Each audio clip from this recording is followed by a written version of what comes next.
Chers frères et sœurs, chers amis, bonjour. Quelle joie de nous retrouver pendant ce confinement pour pouvoir adorer le Seigneur ensemble.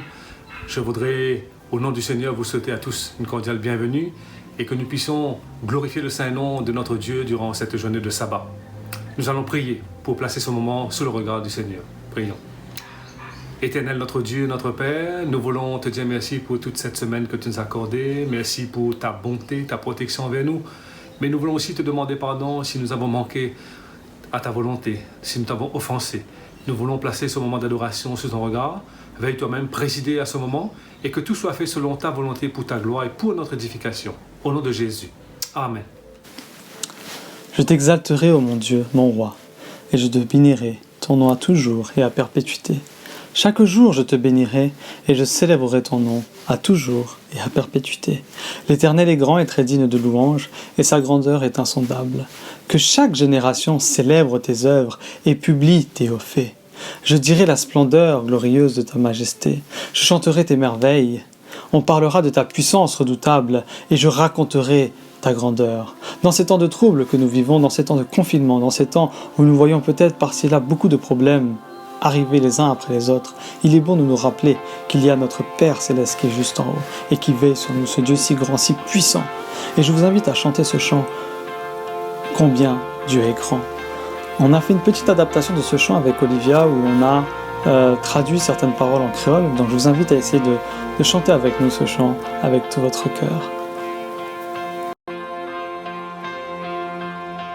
Le roi dans sa beauté,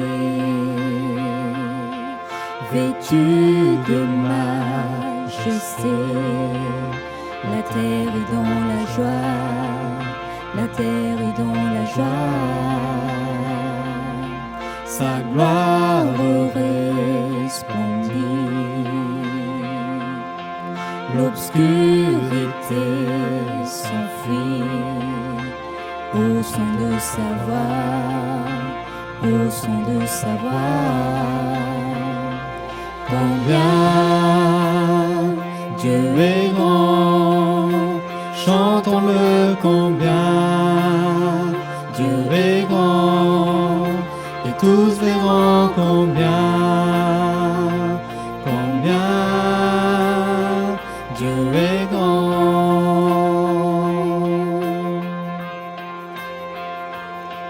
Car d'âge en âge il vit, le temps lui est soumis, commencement et fin, commencement et fin, céleste Trinité, Dieu d'éternité. Il est l'agneau divin, il est l'agneau divin. Combien Dieu est grand, chantons-le combien Dieu est grand, et tous verront combien Dieu est grand.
Les vrais, Dieu les grands, chante à lui le vrai, Dieu les grands, sur toute va voir combien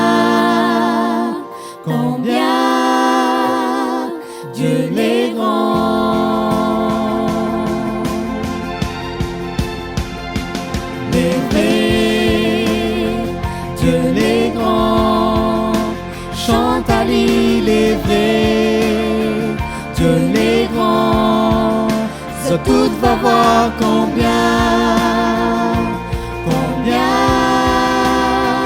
Dieu est grand.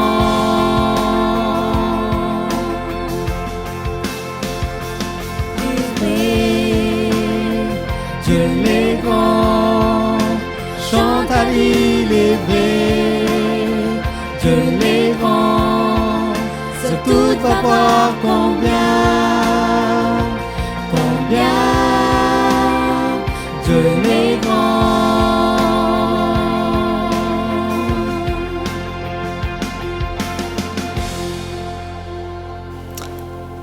Ô vous, royaume du monde, chantez en l'honneur de Dieu, célébrez tous le Seigneur. Chantez celui qui s'avance en chevauchant dans les cieux antiques. Voici ce qu'il fait retentir sa voix éclatante. Proclamez que Dieu est fort, sa majesté resplendit sur Israël et sa puissance éclate dans les nuées. Tu es redoutable, ô Dieu, du fond de ton sanctuaire. Oui, c'est le Dieu d'Israël qui donne au peuple force et puissance. Loué soit Dieu. Comment décrire la grandeur de Dieu? Comment comprendre celui qui est éternel, tout-puissant, omniscient, omniprésent? Le fait que Dieu connaît tout, qu'il est partout, qu'il est puissant plus que tout, qu'il est le souverain. Nous qui connaissons Dieu, nous pouvons dire avec tout notre cœur, Dieu est grand et il est majestueux. J'aimerais vous inviter à prendre ce chant avec la famille Razafisson qui va interpréter le chant Majesté, à lui la majesté.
Finalement, il nous rappelle une chose essentielle, c'est que la Bible n'enseigne pas que le pécheur doit se repentir avant de répondre à l'invitation du Christ lorsqu'il dit « Venez à moi ». Si vous voyez votre péché, n'attendez pas de vous améliorer pour venir à lui. Combien ceux qui pensent qu'ils doivent être bons pour venir à Christ? Nous ne devons pas attendre de meilleures opportunités. Nous ne devons pas attendre d'avoir un meilleur tempérament pour venir à lui. Venons à lui tel que nous sommes. Venons à lui et laissons-le nous guider et nous entraîner. Je vous invite à écouter ce chant qui s'intitule « Viser l'essentiel » et qui sera interprété par Boris. Ce chant qui nous amène justement à nous confesser peut-être sur notre attitude qui parfois a voulu, le moi qui a voulu prendre trop de place, le moi qui a voulu décider tout dans ma vie. Et ce chant nous invite justement à revenir à Dieu, de se laisser finalement, plutôt que de se diriger soi-même, mais de laisser Dieu nous diriger, parce que nous savons que lui saura nous emmener à bon port. Chantons avec Boris ce chant « Viser l'essentiel ».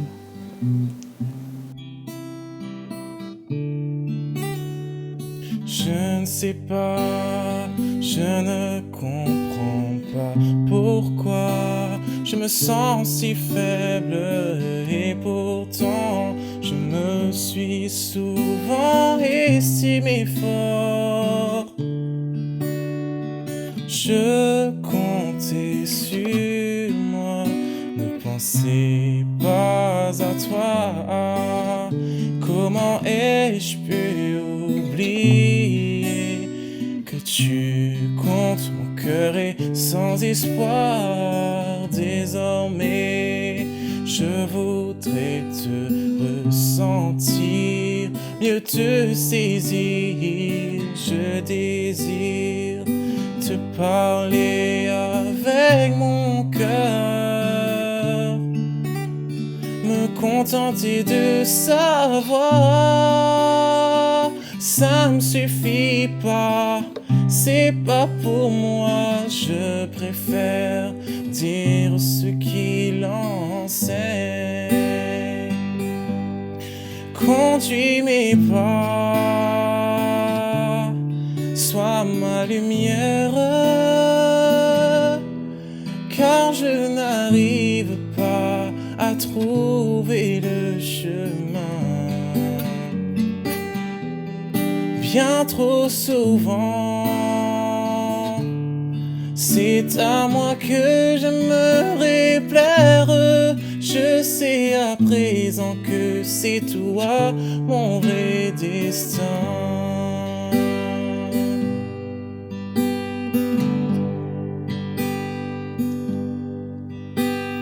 Trop souvent, je me surprends à être centré sur moi-même. J'aimerais tant ne pas oublier l'important. Viser l'essentiel, effleurer le ciel, ne pas réjouir l'ennemi. Je suis indécis. Beaucoup de gens réfléchissent mais n'arrivent pas à entendre les réponses que Dieu simplement nous envoie.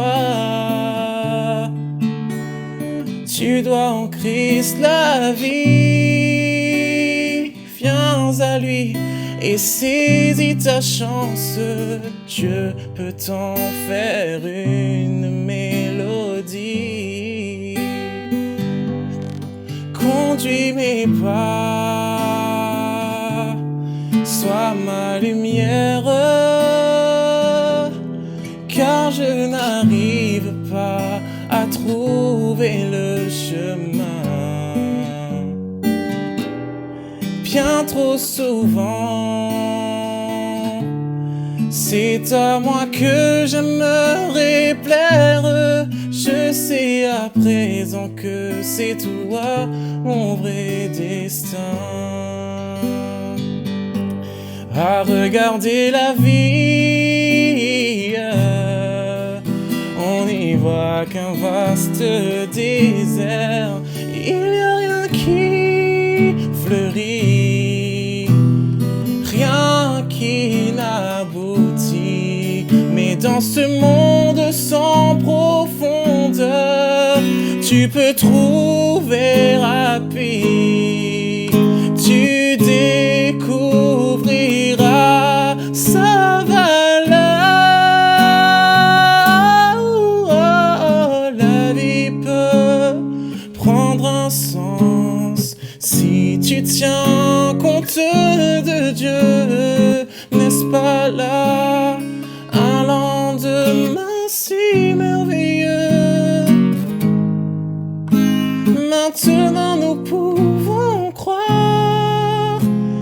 c'est une chance. Merci d'avance, tu es la voix qui répond à nos cris. Tu es la voix qui répond à nos cris. Tu es une lueur dans nos vies.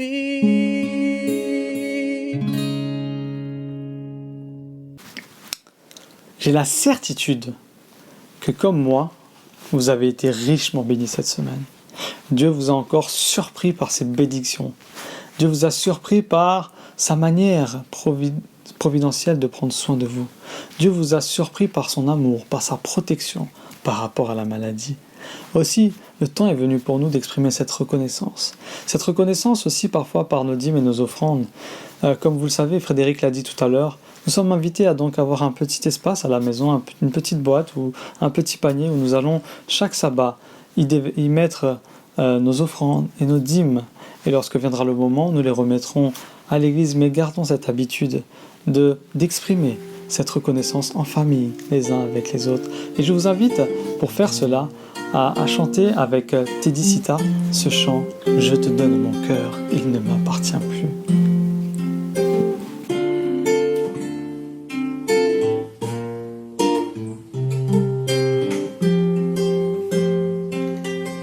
Je te donne mon cœur, il ne m'appartient plus. Ce que j'ai de meilleur, tout est pour toi, Jésus. Un parfum de valeur sur toi répandu, c'est l'offrande de mon cœur,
Que demander à Dieu si ce n'est qu'il continue de nous guider par son Esprit Saint?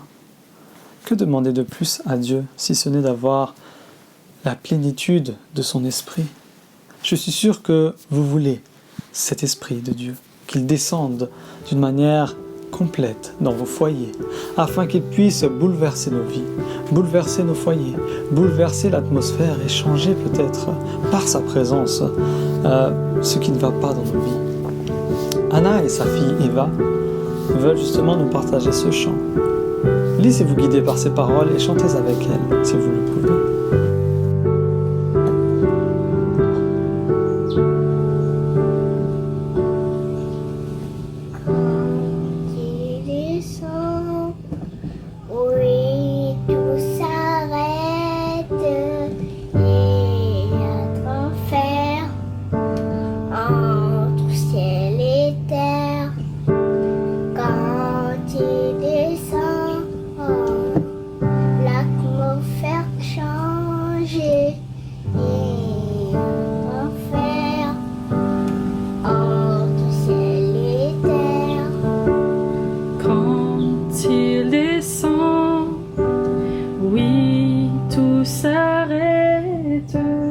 Il y a transfert entre ciel et terre. Quand il descend, l'atmosphère change. Il y a transfert entre ciel et terre. Le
saute de joie,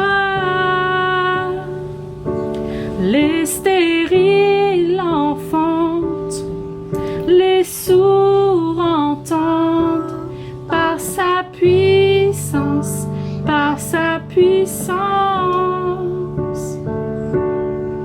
Le Saint-Esprit est là,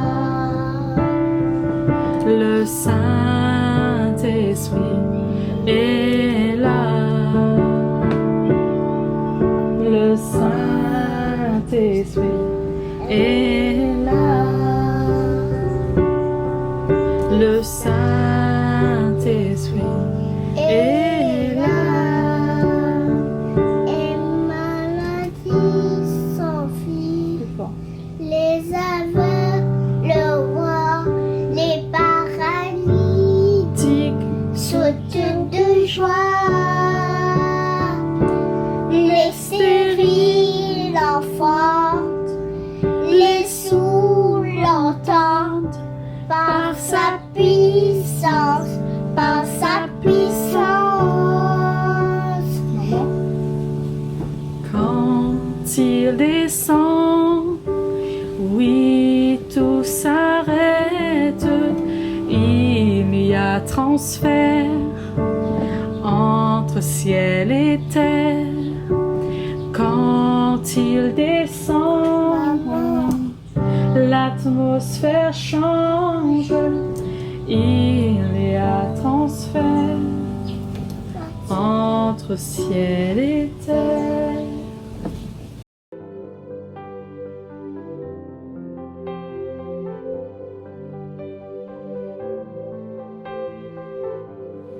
Bonjour, bon sabbat à tous. Je vais vous faire la lecture de Lamentation 3, versets 21 à 29. Voici ce que je veux repasser en mon cœur, ce qui me donnera de l'espérance. Les bontés de l'Éternel ne sont pas épuisées. Ses compassions ne sont pas à leur terme. Elles se renouvellent chaque matin. Oh, que ta fidélité est grande! L'Éternel est mon partage, dit mon âme. C'est pourquoi je veux espérer en lui. L'Éternel a de la bonté pour ceux qui espèrent en lui, pour l'âme qui le cherche. Il est bon d'attendre en silence le secours de l'Éternel. Il est bon pour l'homme de porter le joug dans sa jeunesse.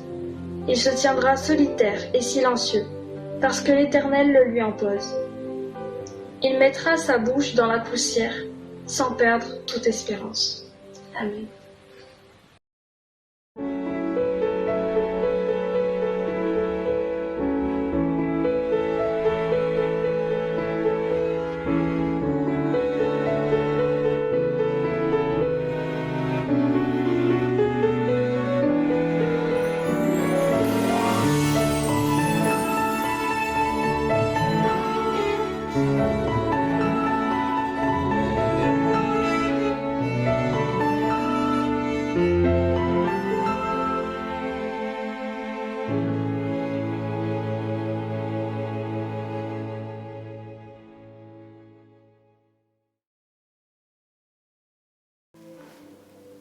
Aujourd'hui, cela fait 40 jours qu'en France, nous sommes en confinement.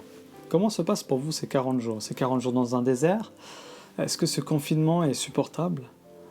Vous savez, peut-être vous avez cette tendance à essayer de tout contrôler durant ce confinement, et plus vous essayez de contrôler, plus vous allez être anxieux. La lamentation est tellement importante que nous avons un livre entier dans la Bible à ce sujet, le livre des lamentations. Ce que Méline tout à l'heure nous a partagé est au cœur justement du livre. Il nous décrit le passé, le présent et le futur. Toutes trois composantes donc des lamentations.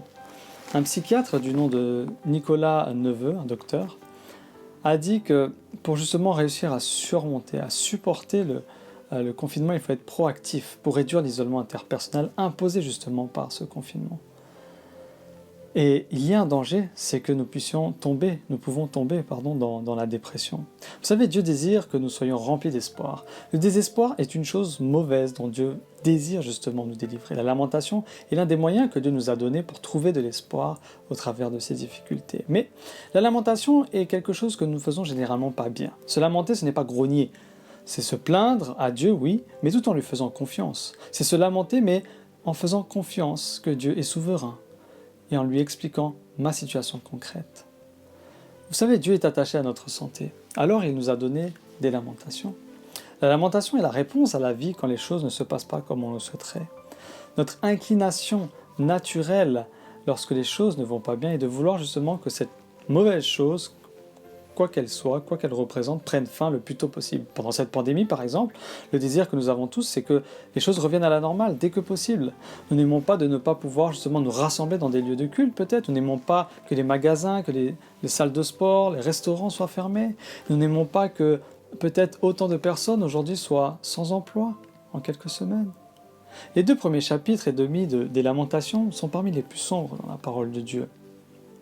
Plutôt que d'attendre un retour à la normale, le texte de Jérémie nous enseigne qu'il y a une meilleure chose. Et cette meilleure chose, c'est attendre le Seigneur. Voyez-vous, quand nous regardons dans les livres de Jérémie, justement, l'auteur des Lamentations, nous voyons ici qu'au chapitre 3, le verset 16, il commence déjà à dire « Il m'a brisé mes dents avec des cailloux, il m'a couvert de cendres, tu m'as enlevé la paix, je ne connais plus le bonheur. Et j'ai dit, ma force est perdue, je n'ai plus d'espérance. » Mais les lamentations bibliques, c'est vraiment l'idée de s'ouvrir, à cœur ouvert.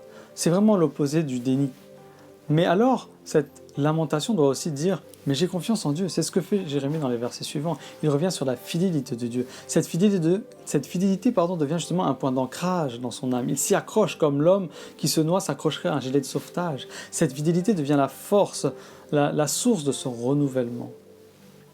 C'est comme si Jérémie disait « Je suis découragé, mais je veux rester attaché à toi. Fais-moi grâce, réveille-moi demain matin et renouvelle en moi cette force. Aide-moi à dormir en m'en rappelant que tu contrôles et que tu m'aimes. » Quand nous lisons dans la version hébreu de ce texte, nous voyons qu'au verset 25 et 27, il y a ces mots qui reviennent, ces mots bons.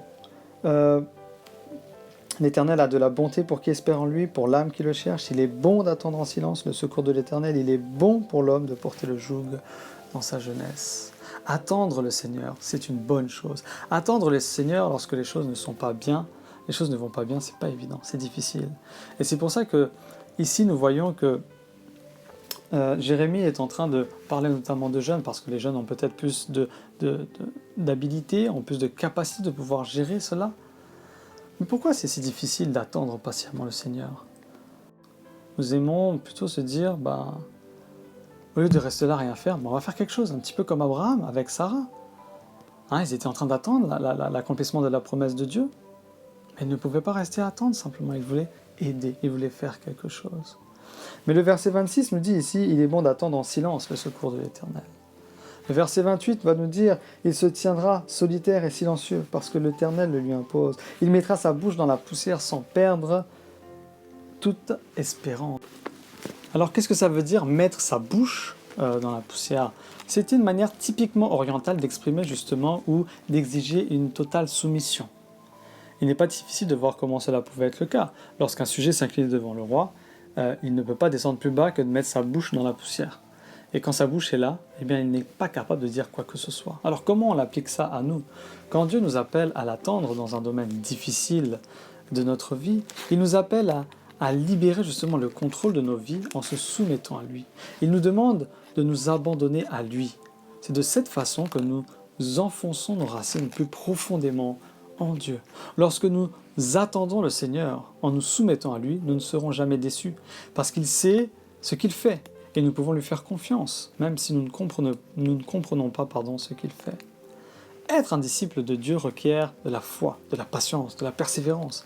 Même lorsque nous sommes désorientés et confus, notre meilleur espoir est de continuer sur le chemin qu'il a choisi pour nous. C'est ça, attendre le Christ. Pas être affalé sur son fauteuil devant des sermons, à entendre des études bibliques par-ci et là. Imaginez que vous êtes dans des bois. Nous allons au Piton des Neiges. Vous ne connaissez pas le chemin. C'est un terrain inconnu pour vous. Mais il y a quelqu'un qui va vous emmener, un guide. Comment cela va se passer? C'est seulement cette personne qui connaît le chemin. Quand Pierre va utiliser cette image, justement dans 2 Pierre, le chapitre 1, 2 Pierre, le chapitre 1, verset 21, il dit « C'est à cela que vous avez été appelés, parce que Christ aussi a souffert pour vous, vous laissant un exemple afin que vous suiviez ses traces. » La Bible nous dit qu'il y aura des problèmes et des moments difficiles. Mais nous ne devons pas penser que nous avons peut-être eu notre lot déjà de problèmes. Ici, nous voyons une chose très essentielle que Pierre nous invite à faire. Suivre les traces de Jésus. Comment suivre les traces de Jésus? Nous sommes sur le chemin, donc pour monter au Piton des Neiges, il fait sombre, c'est la nuit, le temps semble menaçant. Alors comment je fais? Je reste au plus près de mon guide, n'est-ce pas? Je ne laisse pas 300 mètres vis-à-vis de mon guide. J'essaie même de m'accrocher à ce guide parce que la vue est difficile. Si je sais que je vais traverser un chemin dangereux, une falaise, j'essaie de mettre mes pieds là où il met. Si je dois traverser une rivière, j'essaie de mettre mes pieds là où lui, il met ses pieds. L'idée, c'est de toujours garder un contact visuel, tout le temps. N'est-ce pas là notre objectif lorsque nous suivons Jésus-Christ? De le garder quotidiennement, de fixer les yeux sur lui. Comment gardons-nous Jésus à vue? Certains moyens sont naturels et faciles, mais d'autres aussi difficiles. Certains impliquent parfois de sortir de notre chemin pour pouvoir visualiser la vie et les pratiques et l'exemple de Jésus. Par exemple, si vous avez un trajet à faire de 30 minutes, vous allez passer 10 minutes à écouter Radio Freedom, vous allez écouter pendant ces 30 minutes un message, une exhortation de la parole de Dieu. La musique mondaine est beaucoup plus facile à écouter que de passer sa journée à écouter peut-être des chants chrétiens. Le soir, il serait plus facile de regarder la télé, d'allumer la télé, plutôt que d'aller lire à nos enfants une histoire biblique. Là, ça devient difficile. Mais si nous voulons une vie en feu, nous ne pouvons pas l'obtenir en seulement 1 heure par semaine à l'église ou lors de réunions de prière. Nous devons garder cette relation. Nous devons, comme l'a dit Pierre, suivre les traces de Jésus, mettre mes pieds là où étaient les siens. De façon pratique, qu'est-ce que cela veut dire? C.S. Lewis disait ceci: « Mettez nos croyances devant vous chaque jour. » Autrement dit, regarde Jésus et regarde ce que tu crois de lui. Regarde les doctrines, les croyances de ta foi. Lis la parole de Dieu pour découvrir comment Jésus a vécu, comment il a parlé, comment il a agi, comment il a traité les gens. Si vous êtes un investisseur, tous les jours vous allez lire quotidiennement les tendances du marché pour pouvoir investir là où il faut. De la même manière, nous devons éduquer notre âme et notre esprit dans les voies de Jésus. Ça doit être une chose quotidienne si nous voulons être un croyant passionné. Dans le livre de Prophètes et Rois, à la page 107-108, Madame White nous dit ceci: « Le Seigneur a de l'aversion pour l'indifférence et l'infidélité manifestée au cours des crises que traverse son œuvre. Tout l'univers s'intéresse d'une manière inexprimable aux dernières scènes de la grande lutte entre le bien et le mal. Le peuple de Dieu approche des rivages du monde éternel. Que peut-il y avoir de plus important pour lui que de rester fidèle au Très-Haut ?» Et elle va continuer un petit peu plus loin en disant justement que il est important de garder cette relation, notamment par la parole de Dieu. Elle continue en disant donc, tout ce qu'il désire, c'est de saisir la lumière de la parole de Dieu et de la faire resplendir dans le monde. Fidèle à Dieu, telle est leur devise. Dans la parole de Dieu, nous avons un exemple d'un homme qui justement, dans 1 Roi 11, le verset 6, on nous dit qu'il fit ce qui était mal aux yeux de l'Éternel. Et il n'a pas suivi complètement l'Éternel, comme David, son père. On parle ici de Salomon. Salomon avait fait quoi? Il est tombé dans l'idolâtrie, dans la désobéissance, il a choisi de ne pas écouter les conseils de Dieu, de ne pas mettre en pratique. Si on reprend l'idée de la randonnée, c'est la même chose. Le guide est en train de me dire, voilà, il faut que tu passes par ci, il faut que tu passes par là, mais toi, têtu comme tu es, peut-être tu choisis de faire ton propre chemin. La parole de Dieu nous montre que David, justement, a cherché, bien qu'il ait fait des choses abominables, il a toujours cherché à se repentir et à retrouver la volonté de Dieu dans sa vie. Le chemin que Jésus par lequel il nous fait passer est difficile et même parfois très désagréable. Imaginez toujours cette randonnée. Il se met à pleuvoir, on vous fait traverser une rivière, ça glisse, vous n'y voyez pas grand-chose. Parfois on serait tenté de s'arrêter et de se dire « Ouais, je suis fatigué, stop !» Dieu nous appelle sur une route difficile et parfois nous ne voulons pas y aller. Mais rappelez-vous cette parole de Ésaïe au chapitre 30, le verset 21. « Voici le chemin, marchez-y. Cela demande des sacrifices, pardonnez, peut-être parce qu'il m'a crié dessus, rendre le bien pour le mal, notamment dans ce temps de confinement. Lorsque ce genre de choix difficile nous arrive, allons de l'avant en toute confiance, sachant que lorsque Jésus nous appelle, c'est même si ce chemin est difficile, c'est que c'est le bon chemin. Nous savons où il nous emmène, mais le chemin qu'il nous demande d'emprunter parfois semble incohérent. Être chrétien, vous savez, ne veut pas dire tout savoir. Il y a des choses difficiles dans la parole de Dieu. Il y a des problèmes que nous ne pouvons pas résoudre. Il y a parfois des nouvelles découvertes scientifiques et des nouvelles tendances dans la société qui rendent la compréhension de la parole de Dieu de plus en plus difficile. Alors qu'est-ce qu'on fait? Est-ce qu'il y a des choses que nous ne comprenons pas, Lorsqu'il y a des croyances qui ne sont pas claires, quand il y a des principes que nos esprits n'arrivent pas à résoudre complètement, que fait-on? Osons-nous continuer à suivre Dieu lorsque notre propre justement équilibre moral est confus et hors de contrôle et que nous ne savons pas dans quelle direction vraiment aller? Là, nous voyons justement une autre expérience d'un homme dans la parole de Dieu dans l'Ancien Testament, toujours Job. Job aimait Dieu et Dieu aimait Job. Job a souvent vu la main aimante de Dieu. Il a fait cette expérience de la protection, des bénédictions et des conseils de Dieu. Mais un jour, voilà que son monde va soudainement s'écrouler. Tous ceux qu'il aimait sont morts. Ses récoltes sont anéanties. Il ne savait pas que Dieu et Lucifer, à ce moment-là, jouaient un rôle énorme. Un jeu d'échecs cosmique, on pourrait dire. Il ne savait pas ce que Dieu faisait. On aurait dit que Dieu l'avait poussé. Pas sur une mauvaise route, mais juste dans le fossé. Et ses amis, qu'est-ce qu'ils vont faire? Ils vont l'enfoncer encore plus. Cette histoire est l'une des plus grandes, les plus sages de la parole de Dieu. Job va dire au chapitre 19, le verset 25, « Je sais que mon Rédempteur est vivant et qu'il se lèvera le dernier sur la terre. » Et plus tard, il va dire, « Bien qu'il me tue, je vais confiant avec lui. » Job n'a pas compris ces épreuves. Il n'avait aucune idée que Dieu et Satan se battaient contre lui. Il ne savait pas qu'il faisait partie justement de ce conflit. Il savait juste qu'il était couvert de furoncles et avait récemment enterré ses 7 fils. Malgré son manque de compréhension, même si le paysage moral était aussi noir, Job a continué à suivre. C'est un défi pour nous. Être un disciple de Jésus en toutes circonstances. Que les routes soient bonnes ou mauvaises, quand ça a du sens et quand ça ne marche pas comme je le pense. Quand nos questions bibliques ne reçoivent pas de réponse. Quand il y a des bons moments fraternels et des mauvais. quand ça va bien ou quand ça va pas. Jésus nous a montré la preuve que nous devrions le suivre. Peu importe ce qui se passe, peu importe les circonstances. Madame White va nous dire dans un autre ouvrage que ceux qui se placent justement sous le contrôle de Dieu pour se laisser conduire par lui entreront dans la trame solide des événements qu'il a préparés. Inspirés par celui qui a donné sa vie pour la vie du monde, ils ne demeureront pas longtemps dans l'impuissance pour s'attarder sur ce qu'ils sont incapables de faire. Revêtus de l'armure divine, ils s'avanceront sur le champ de bataille avec le désir de combattre pour Dieu, sachant que sa toute-puissance répondra à leurs besoins. Ça, c'est dans le livre, le 7e volume de Témoignages pour l'Église. Parfois, nous sommes obsédés par tout, et surtout par ceux que nous pouvons contrôler. Le passé, avec ses regrets, est hors de contrôle. Vous savez, Jésus aura toujours le dernier mot. La parole de Dieu nous dit, il est l'alpha et l'oméga, le premier et le dernier. Il a eu le premier mot en créant ce monde et il aura le dernier mot quand il le redressera.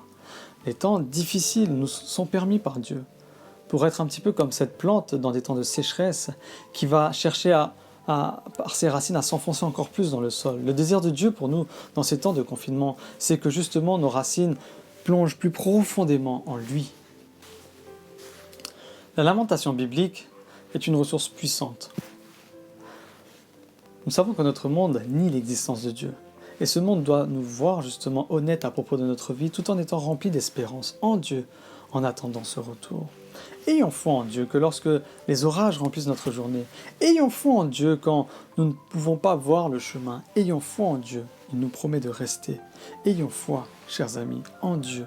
Israël a passé beaucoup de temps dans le désert. Pourquoi ?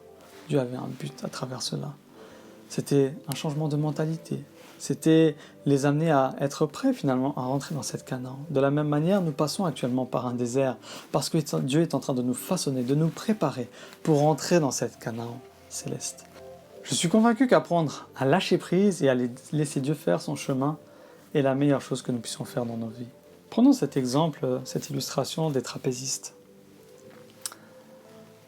Il y a donc souvent deux personnes et qui se lancent une personne se lance l'un avec l'autre. Et lorsque cette personne se balance au-dessus de la foule sur le trapèze, un moment elle vient où elle doit lâcher prise. Elle se cambre dans les airs et son travail consiste à justement rester immobile et à attendre que les mains du receveur la tirent dans les airs. Et le secret, c'est que justement, la personne qui est dans les airs ne doit jamais chercher à aller vers, mais elle doit attendre. La personne qui est en train de voler, de planer dans les airs, doit simplement attendre avec une confiance absolue que l'autre va venir, le receveur va venir l'attraper. Il doit avoir cette confiance. Nous devons nous souvenir que nous sommes les enfants du Dieu, de Dieu qui nous aime. Et Dieu sera là lorsque nous ferons justement ce saut. Tendons simplement nos bras, nos mains, et faisons confiance à Dieu. Les obstacles qui retardent nos progrès ne disparaîtront jamais devant un esprit qui hésite et qui doute, ce que dit Madame White. Ceux qui diffèrent leur obéissance jusqu'à ce que toutes les incertitudes aient disparu et qu'ils ne courent aucun risque d'échec n'obéiront jamais. La foi regarde au-delà des obstacles et elle s'empare de l'invisible, de la toute-puissance. Aussi ne sera-t-elle jamais confuse. Elle consiste à saisir la main du Christ lorsque surviennent les difficultés. Ministère évangélique, page 256. Laissons Dieu aux commandes et continuons de le suivre. C'est là ma prière pour vous et moi. Amen.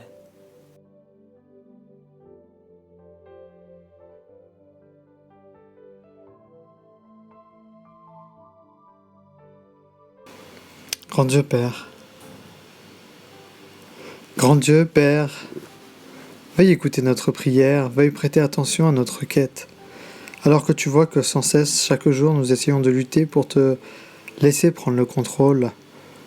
Et tu vois ô combien, Seigneur, ce n'est pas évident de laisser aller, de te laisser gérer notre vie. On se pose souvent les questions, pourquoi est-ce que les choses ne vont pas dans le bon sens ? Mais la raison est simple, c'est parce que nous avons encore gardé main mise sur notre vie et nous ne te laissons pas encore gérer à 100% notre vie. Aide-nous, Seigneur, à réaliser que si nous laissons toujours la porte fermée, tu ne pourras pas faire le forcing et faire irruption comme ça dans notre vie sans notre aval. Que nous puissions, Seigneur, prendre conscience de la nécessité d'abandonner notre vie entre tes mains. Aide-nous, Seigneur, alors que tu nous rappelles chaque jour que tu prends soin de nous, à te faire encore plus confiance. Rappelle-nous, Seigneur, que ton rôle, c'est de prendre soin de nous, justement. Aide-nous à ne pas avoir cette attitude prétentieuse et orgueilleuse de savoir mieux faire les choses que d'autres, mais aide-nous, Seigneur, à avoir cette humilité venant de toi, afin que nous puissions vraiment te laisser prendre le contrôle de notre vie et nous donner les moyens chaque jour de pouvoir continuer de suivre les pas de Jésus-Christ, de marcher sur les empreintes que Jésus a laissées derrière lui, afin qu'au fur et à mesure que nous avançons, Seigneur, eh bien, que nous devenions de plus en plus ressemblants à l'image de Jésus-Christ. Seigneur, merci pour cette journée de sabbat que tu nous accordes et bénis-nous durant le reste de cette journée. Sont les grâces, Père, que nous te demandons dans le beau nom de ton Fils Jésus et en son nom seul. Amen. Je vous donne rendez-vous, chers membres, tout à l'heure à 15h. Je vous rappelle que nous avons donc un jeu cet après-midi avec la fédération, avec toutes les églises. Je vous invite vraiment à participer à ce jeu. C'est une occasion qui nous est donnée de changer un petit peu peut-être de dynamique. On n'est plus dans l'idée de consommer quelque chose, mais on est là pour chercher, pour fouiller dans la parole de Dieu des richesses, de trouver des nouvelles choses peut-être que nous ne connaissions pas encore. Je vous invite en tout cas à vous joindre à nous, donc à 15h tout à l'heure dans les salons de l'école du sabbat. À tout à l'heure.